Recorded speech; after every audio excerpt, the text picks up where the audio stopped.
So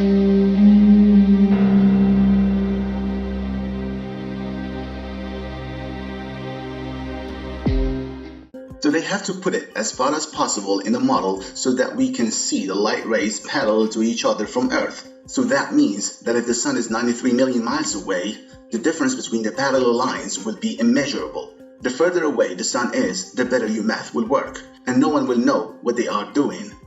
But if you ask them how they triangulated the sun, they will get nervous, because they will have to use the fake trip to the moon. They only need the size when it comes to an eclipse, but when it comes to angles, they only deal with the sun as a point, because the size of the sun can be determined as long as you have the distance. If you have the distance, you have the size. If you have the size, you have the distance. That's all. So if you modify the distance, you have to modify the size. This is how it works. In fact, the distance to the sun has always changed throughout history. And every time they change the distance to the sun, they readjust everything else.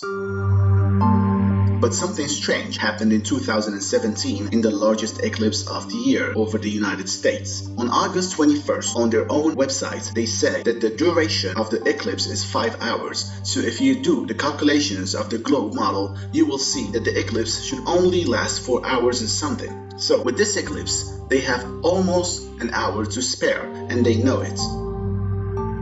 At that time, several NASA scientists began to say that the sun is much larger than they thought. They admitted that they need to increase the size of the sun to make the eclipse and the math match reality. The news came out in different media and several notes were replicated. They said that the sun was 250 times bigger than the actual size they have told us.